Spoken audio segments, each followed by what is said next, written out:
Shalom jemaat yang dikasihi Tuhan. Mari kita bawa hati dan pujian syukur kita kepada Tuhan, karena Tuhan saja yang layak dipuji dan disembah. Amin. Mari kita berdoa.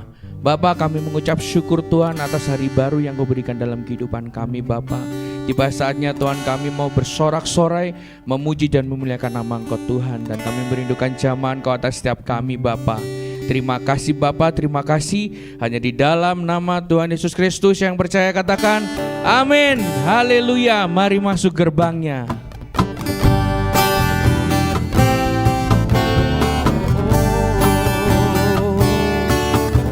Mari masuk gerbangnya dengan hati bersyukur, halamannya dengan pujian.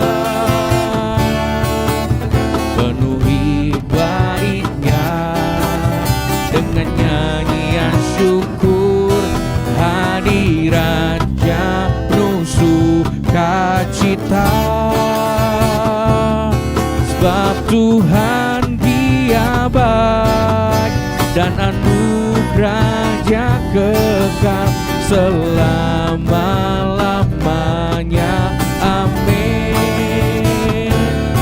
Sebab Tuhan Dia baik dan anugerah-Nya kekal selama-lamanya.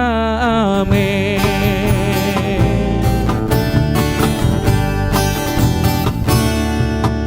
Mari masuk gerbangnya, amin, dengan hati bersyukur, halamannya dengan pujian. Penuhi baitnya dengan nyanyian syukur, hadirat Raja bersukacita. Sebab Tuhan Dia baik dan anugerah-Nya kekal selama-lamanya. Amin. Oh, sebab Tuhan Dia baik dan anugerah-Nya kekal selama-lamanya. Amin. Sebab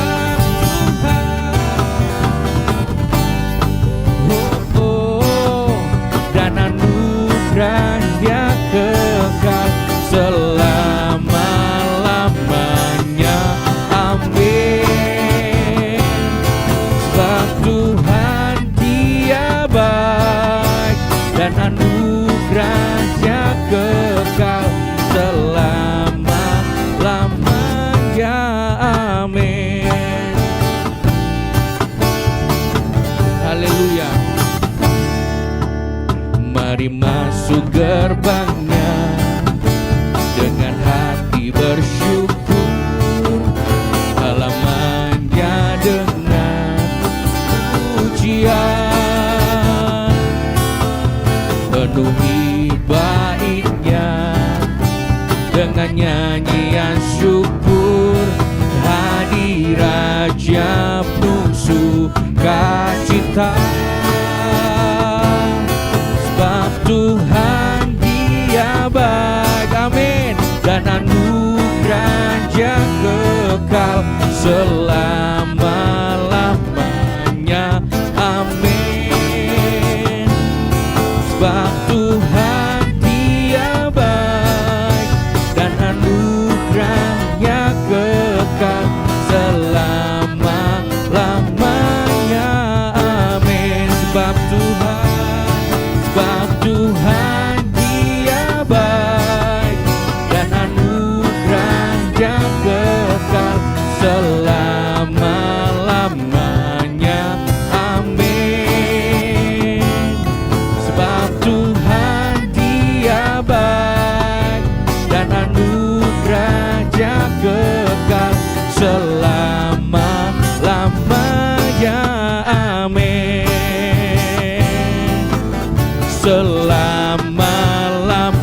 Haleluya, haleluya. Terima kasih Tuhan. Saudara percaya Tuhan berkuasa atas kehidupan kita. Yang percaya katakan amin. Amin, haleluya.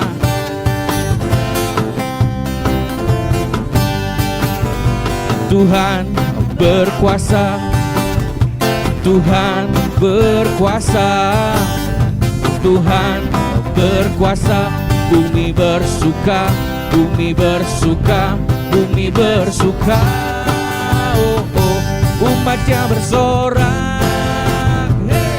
Tuhan berkuasa. Mari kita katakan Tuhan berkuasa. Tuhan berkuasa, Tuhan berkuasa, Tuhan berkuasa. Bumi bersuka, bumi bersuka, bumi bersuka. Oh, umatnya bersorak. Hey, Tuhan berkuasa.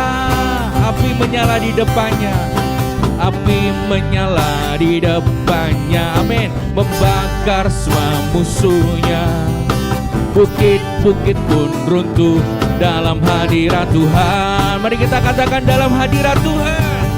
Oh, oh, Tuhan berkuasa. Amin. Tuhan berkuasa, Tuhan berkuasa. Bumi bersuka, bumi bersuka, bumi bersuka. Oh, oh, umatnya bersorak. Hey, Tuhan berkuasa. Haleluya.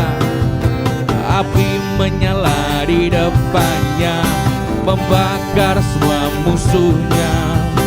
Bukit-bukit pun runtuh dalam hadirat Tuhan, dalam hadirat Tuhan. Oh, Tuhan berkuasa. Amin, haleluya. Tuhan berkuasa, Tuhan berkuasa. Bumi bersuka, bumi bersuka, bumi bersuka.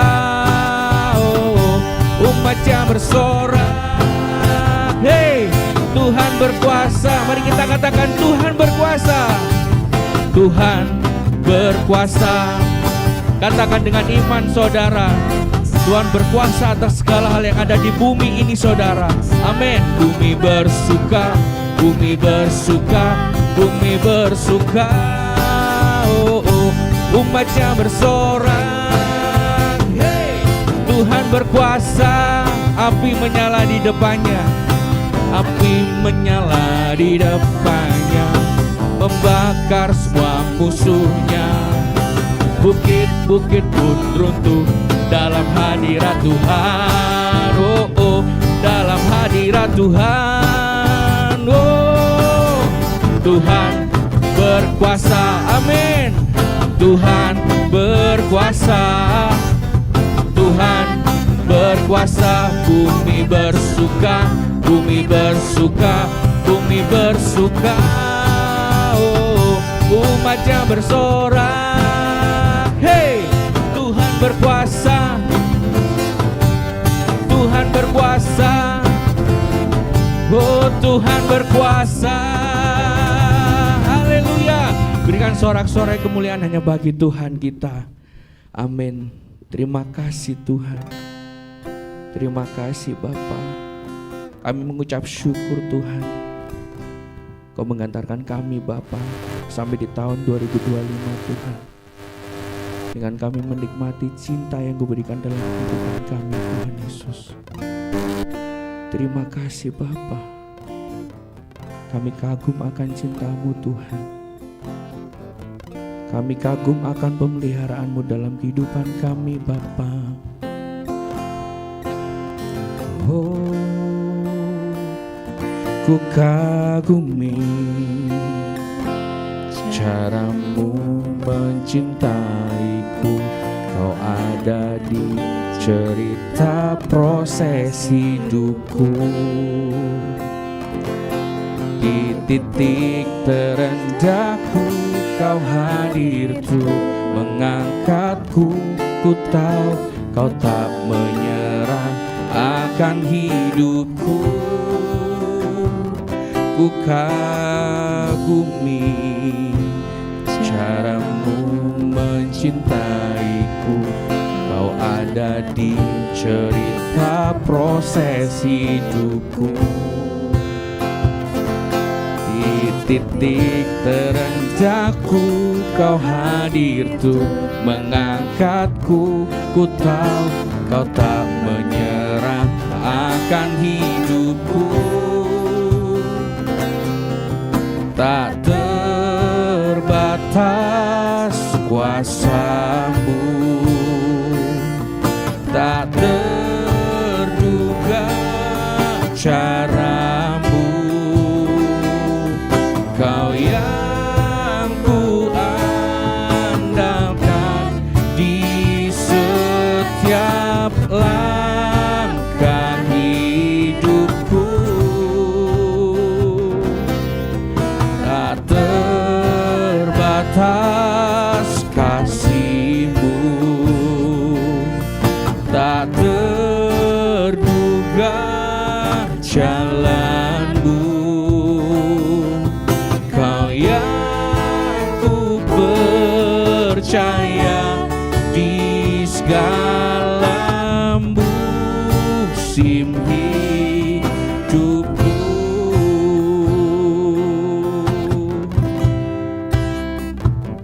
Ku kagumi caramu mencintaiku.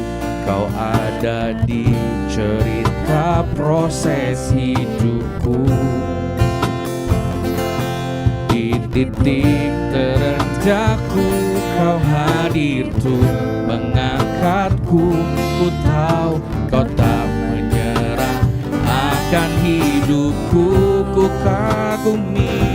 kagumi caramu mencintaiku.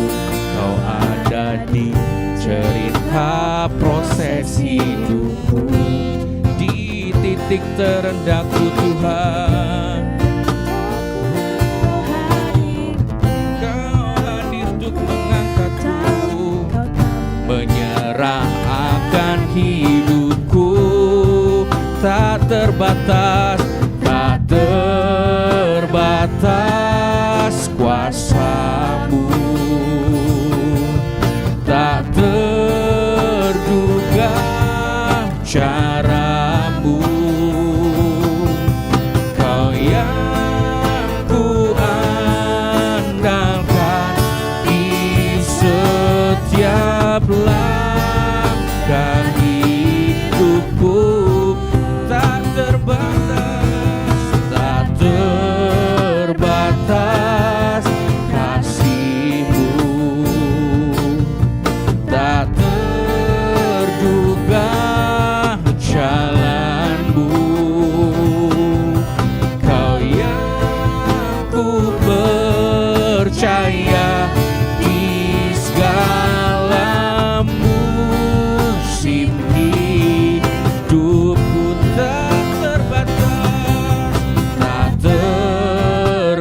Tak kuasa-Mu, tak terduga cara-Mu Tuhan. Kau yang ku andalkan di setiap langkah hidupku. Tak terbatas kasih-Mu Tuhan, tak terduga jalan-Mu. Kau yang ku percaya di segala musim hidupku. Mari kita katakan tak terbatas.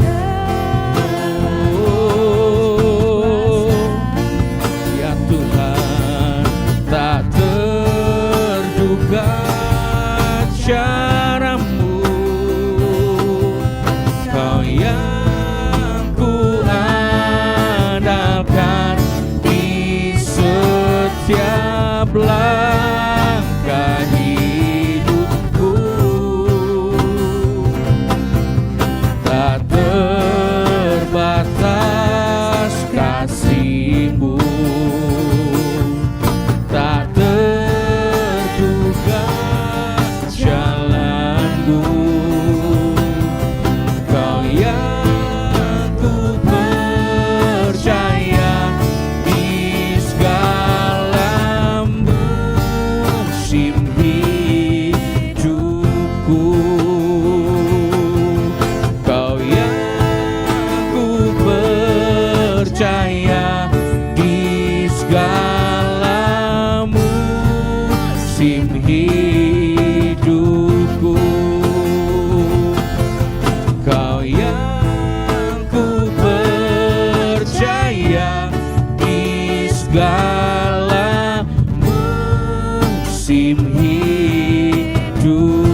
Tuhan yang kami andalkan.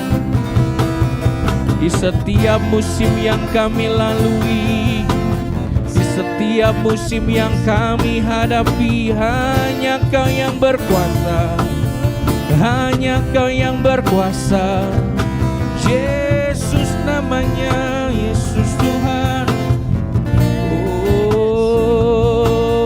Oh haleluya, namamu ajaib, namamu berkuasa Tuhan.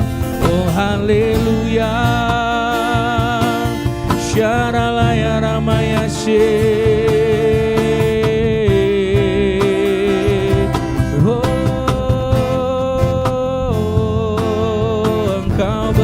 Tuhan, Engkau berdaulat atas kehidupan kami sampai saat ini. Kami bersyukur Tuhan, kami mempunyai Bapa yang baik, Bapa yang setia dalam kehidupan kami. Oh, hanya Engkau yang kami andalkan, hanya Engkau yang kami andalkan, Yesus Tuhan. Oh, Engkau yang berkuasa atas kehidupan kami. Oh Yesus Tuhan. Oh,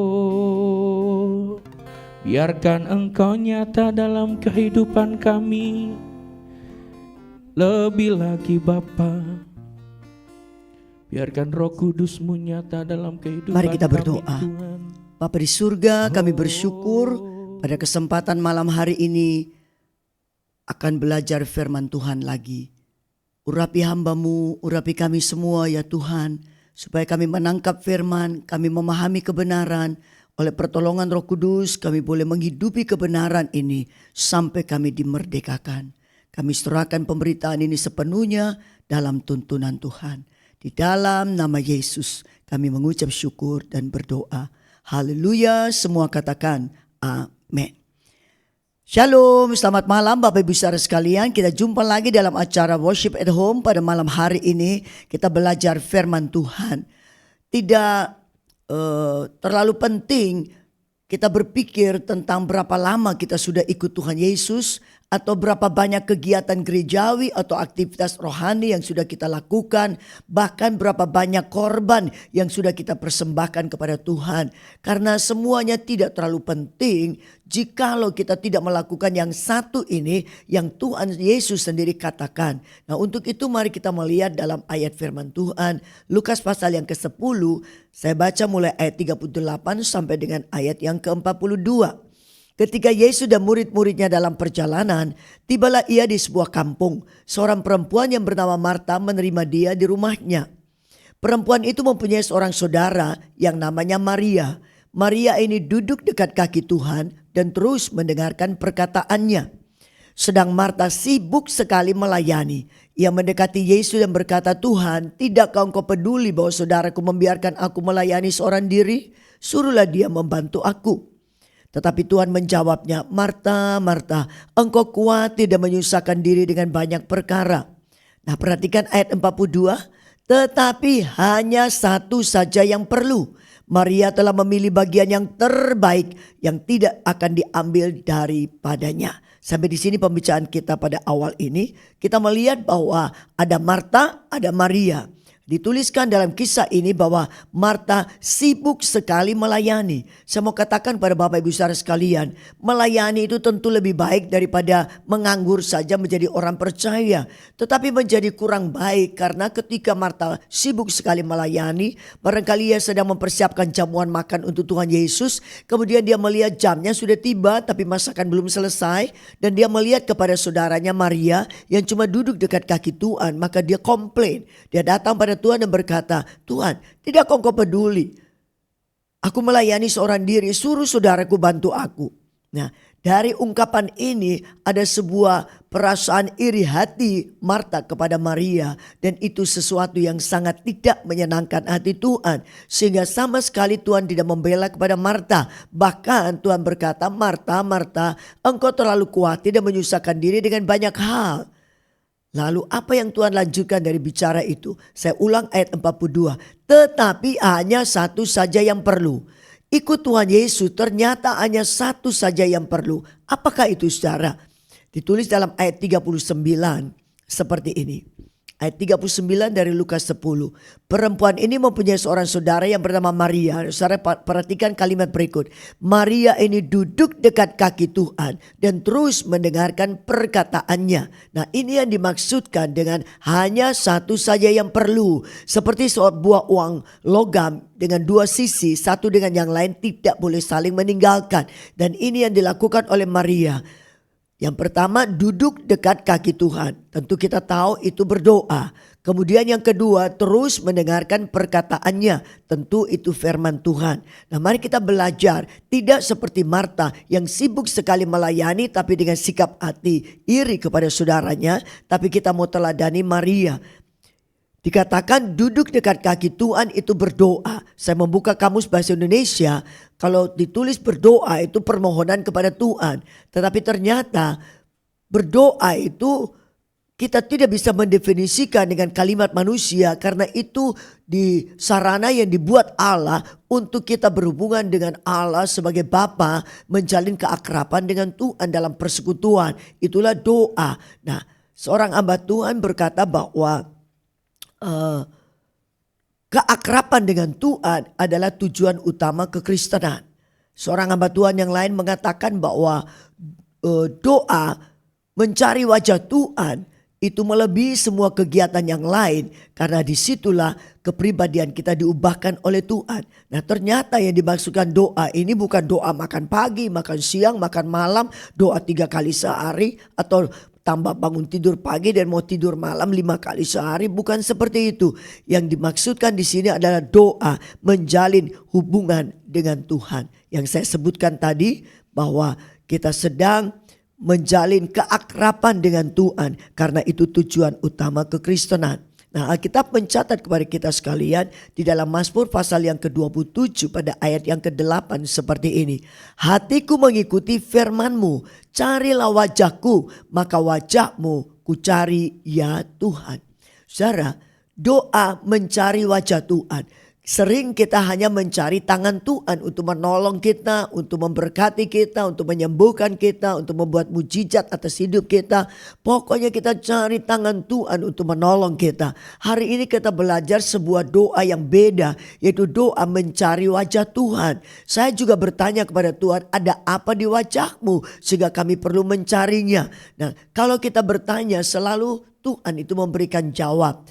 Satu ketika saya bersama suami pergi dalam sebuah ibadah di sebuah ruko, ibadah yang kecil saja, jam 9 sampai dengan jam setengah 11 siang.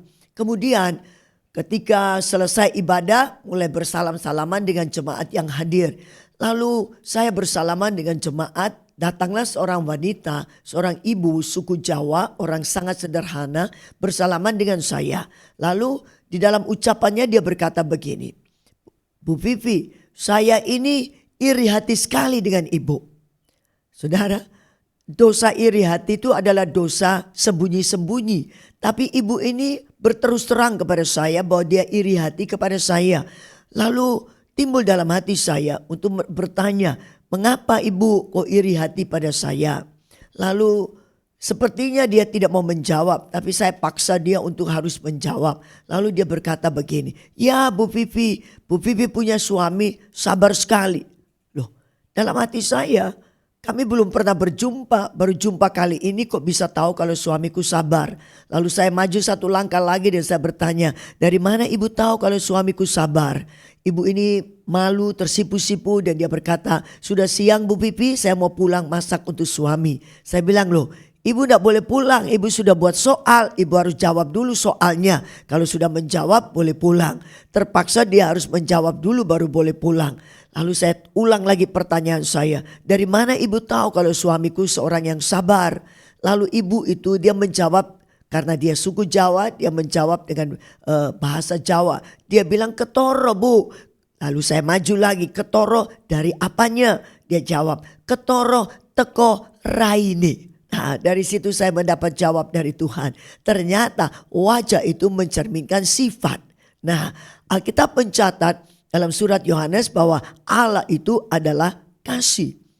Nah, ketika kita mencari wajah Tuhan, maka wajah yang adalah penuh dengan kasih itu boleh terpancar di dalam kehidupan kita. Karena Alkitab mencatat dalam Mazmur 119 pada ayat yang 135, sinarilah hambamu dengan wajahmu. Nah, saudara lihat di Pemazmur Daud minta supaya Tuhan menyinari dia dengan wajah Tuhan. Wajah yang mencerminkan kasih.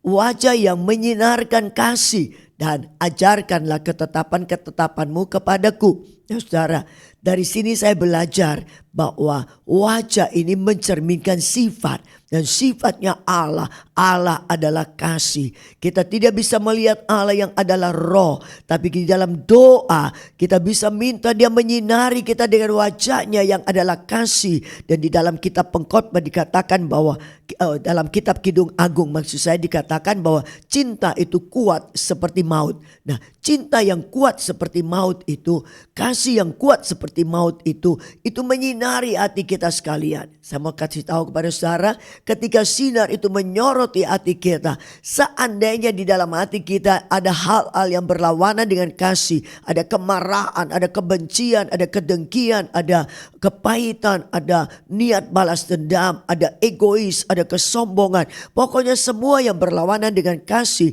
ketika kita berlama-lama ada dalam hadirat Tuhan, disinari dengan wajah Tuhan yang adalah kasih, maka mau tidak mau kita harus membuang satu persatu hal-hal yang buruk yang berlawanan dengan kasih yang saya sebutkan tadi. Kita buang iri hati, kita buang kesombongan, kita buang egois, kita buang kemarahan, kita buang kedengkian, kita buang kebencian, kita buang semua niat-niat jahat, buang di dalam nama Yesus. Maka kasih Allah itu saja yang boleh ada di dalam hati kita sekalian, memenuhi hati kita sekalian. Nah, ini yang dimaksudkan bahwa doa mencari wajah Tuhan lebih penting dari seluruh kegiatan yang lain, karena di situ kepribadian kita diubahkan oleh Tuhan.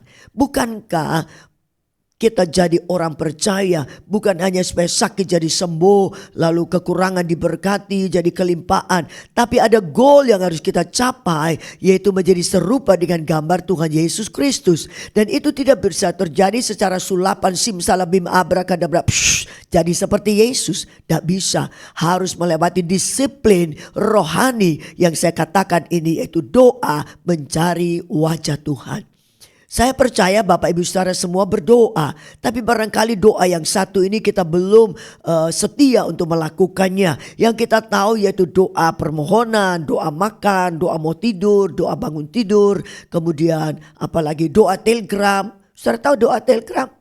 Saya ajar ya saudara, doa telegram itu seperti Petrus mau tenggelam, lalu dia berteriak, Yesus tolong. Nah, ini doa telegram. Dan seringkali kita waktu kepepet kita juga pakai doa telegram ini. Bukan tidak boleh saudara, tapi ini tidak membangun iman saudara, tidak membangun keakraban dengan Tuhan.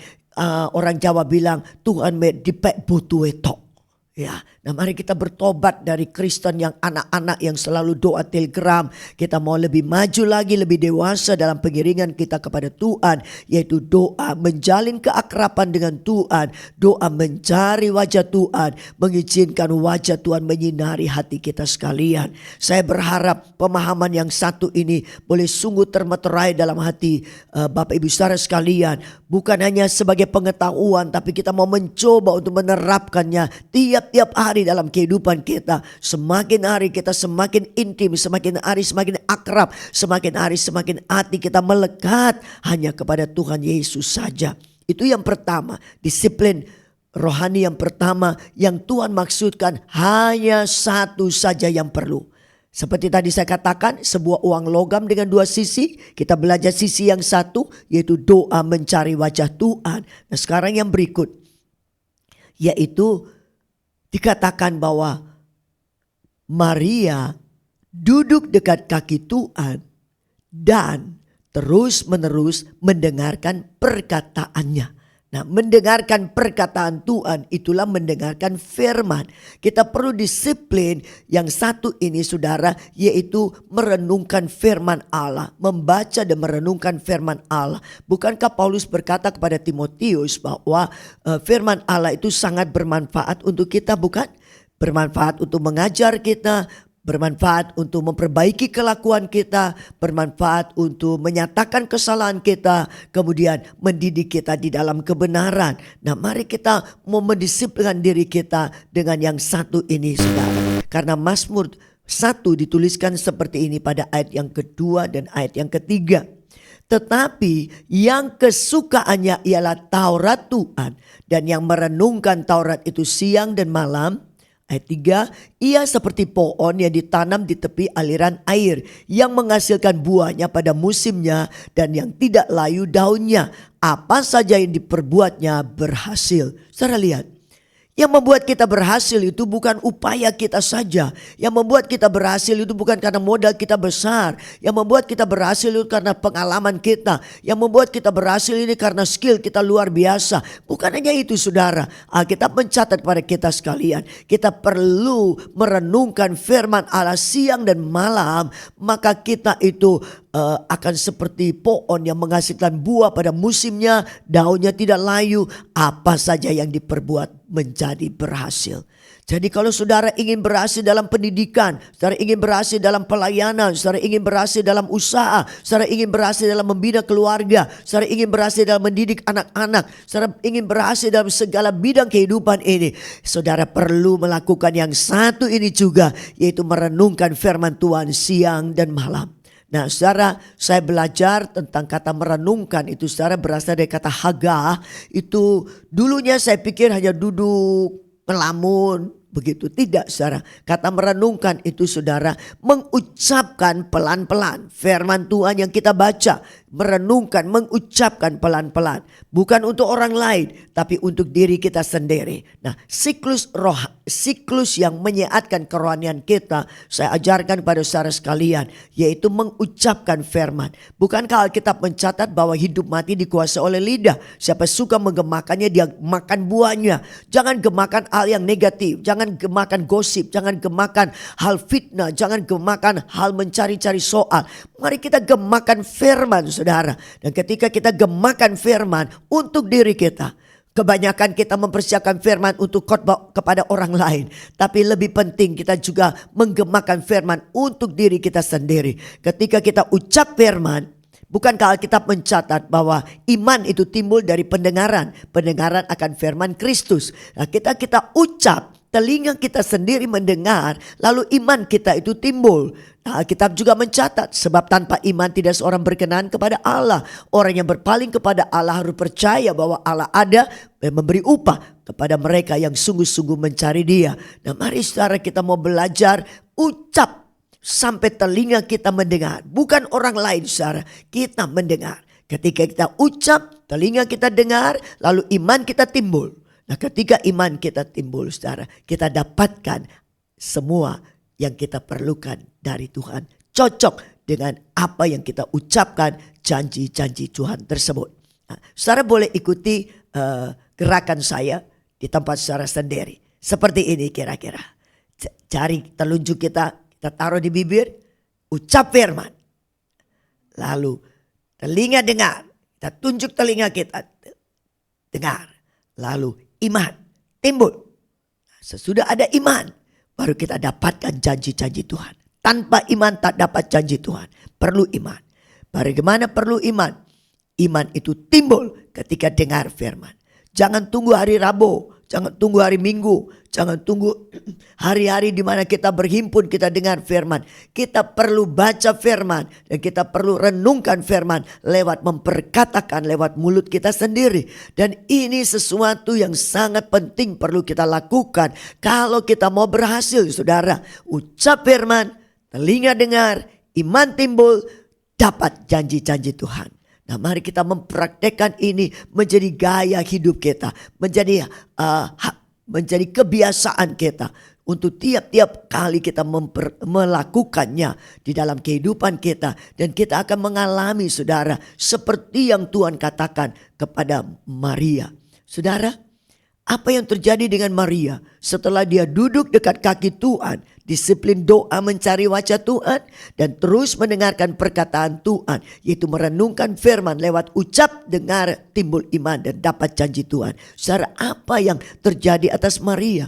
Alkitab mencatat kasihnya bersemi, kasihnya membara, kasihnya bertumbuh kepada Tuhan Yesus Kristus. Terbukti apa? Di dalam Yohanes pasal yang ke-12 pada ayat yang ketiga dituliskan seperti ini. Maka Maria mengambil setengah kati minyak narwastu murni yang mahal harganya, lalu meminyaki kaki Yesus dan menyekanya dengan rambutnya, dan bau harum semerbak seluruh rumah itu. Kehidupan daripada Maria yang penuh dengan kasih kepada Tuhan Yesus, kasih yang rela berkorban, kasih yang ada tindakannya, yaitu pada waktu itu saudara, upah buruh 1 hari 1 dinar. Nah, minyak narwastu ini saudara harganya 300 dinar. Dipecahkannya buli-buli pualam, lalu minyak itu dicurahkan di kaki Yesus, dia menyeka dengan rambutnya. Dikritik oleh Yudas Iskariot. Yudas Iskariot bilang ini pemborosan, seharusnya dijual 300 dinar, hasilnya bagi orang miskin. Saudara, dikritik. Tapi Maria tidak mempedulikan kritikan daripada Yudas Iskariot. Dia tidak terhalang dengan kritikan tersebut karena ada dorongan kasih yang luar biasa saudara.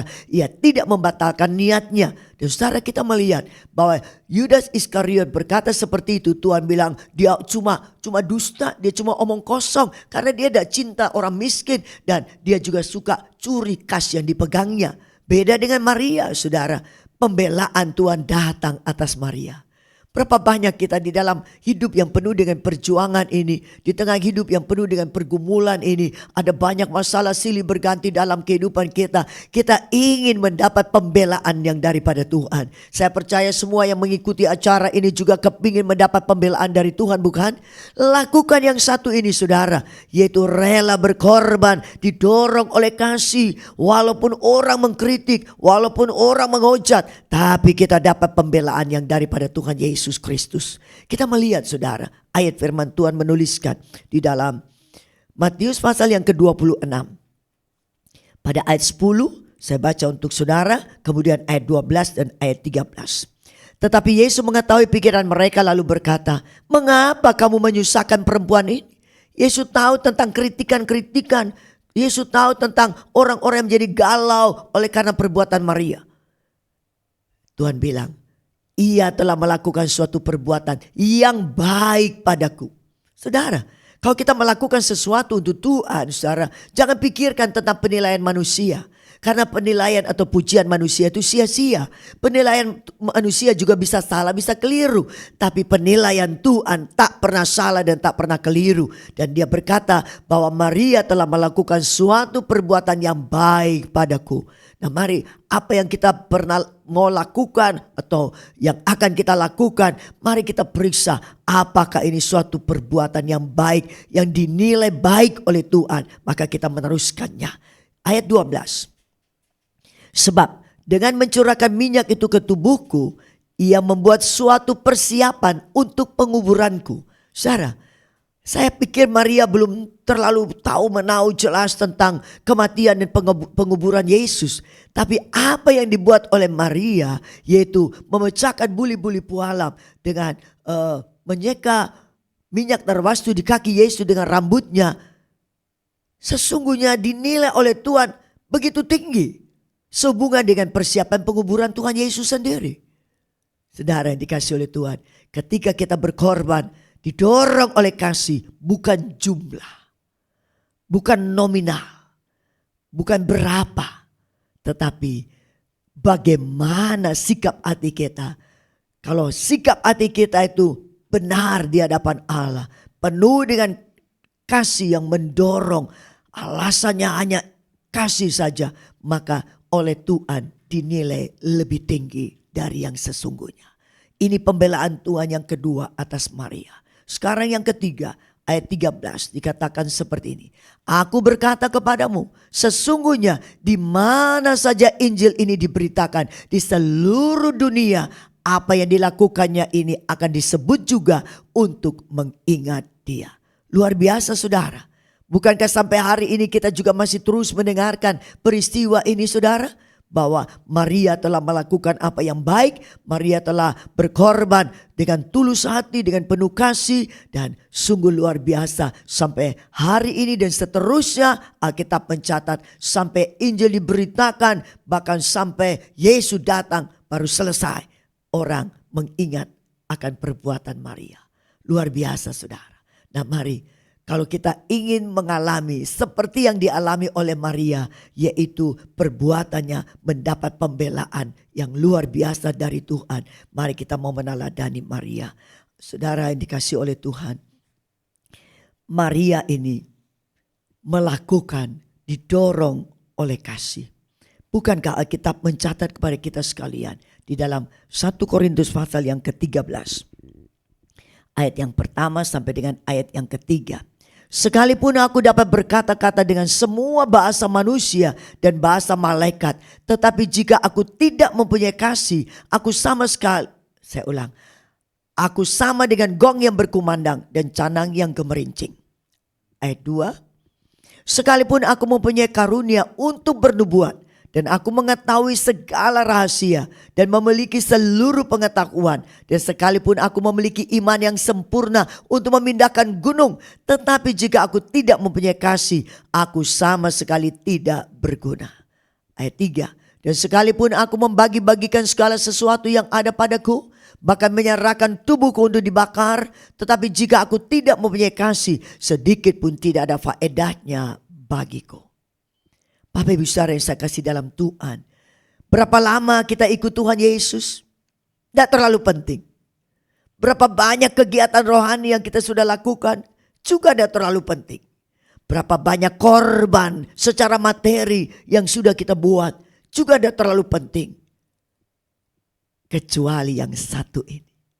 Keluar dari mulut Tuhan sendiri. Hanya satu saja yang perlu.